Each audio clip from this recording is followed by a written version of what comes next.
ত্রিপুরা রাজ্যের বিভিন্ন সীমান্তবর্তী এলাকা দিয়ে প্রবেশ করছে বাংলাদেশি অনুপ্রবেশকারী।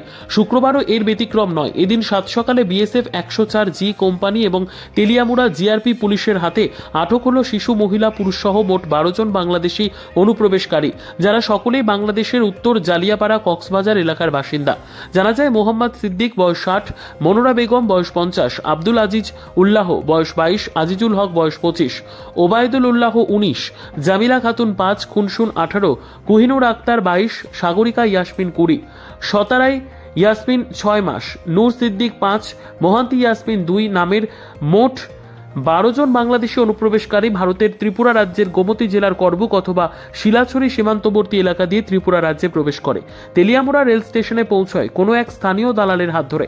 তেলিয়ামুড়া রেল স্টেশনে পৌঁছে রেল টিকিট কেটে আগরতলা করিমগঞ্জগামী ডেমো রেলে করে পার্শ্ববর্তী রাজ্য আসামে পাড়ি দেওয়ার পথে তেলিয়ামুড়া জিআরপি পুলিশ এবং বিএসএফ 104G কোম্পানি গোয়েন্দা কর্মীদের হাতে আটক হয় তারা।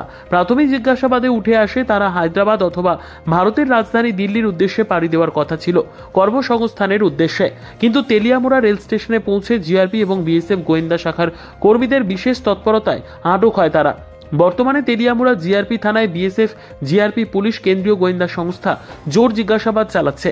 তবে দিনভর যেভাবে ত্রিপুরা রাজ্যের বিভিন্ন সীমান্তবর্তী এলাকা দিয়ে দালাল চক্রের হাত ধরে মোটা অঙ্কের বিনিময়ে বাংলাদেশি অনুপ্রবেশকারী ভারতবর্ষে প্রবেশ করছে, তাতে কিন্তু সীমা সুরক্ষা বল তথা বিএসএফ এর ভূমিকা প্রশ্নের মুখে।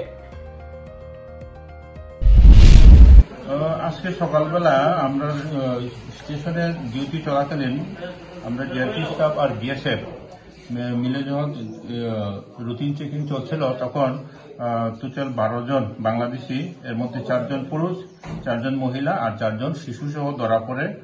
আর তারা বহিরাজ্যে যাওয়ার জন্য, কাজের উদ্দেশ্যে যাওয়ার জন্য গোমতী ত্রিপুরার শিলাছড়ি বা করবুক সাইড ওই দিক দিয়ে তারা ঢুকছে নাকি। তারা সঠিক জায়গার নামটাও ঠিকভাবে বলতে পারে না।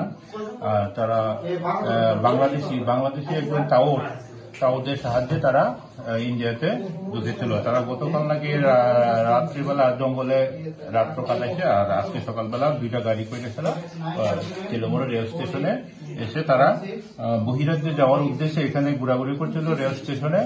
আর যে তাদেরকে সাহায্যকারী টিকিট কাটছিল, আর আমাদের স্টাফকে দেখে ও জায়গা থেকে পালিয়ে গেছে। এখন তাদেরকে আমরা আজকে কোর্টে প্রবাদ করবো আমাদের আইনানুগ ব্যবস্থা নেওয়ার জন্য। বিএসএফ এর কাশিয়ামঙ্গলের তারা জি ব্রাঞ্চে তারা ডেইলি এখানে ডিউটি করে, আমাদের জিআরপি স্টাফের সঙ্গে যৌথভাবে ডিউটি করে। তারা 104 ব্যাটালিয়ন বিএসএফ কাশিয়ামঙ্গলের। নিজস্ব প্রতিনিধির রিপোর্ট, দুরন্ত টিভি।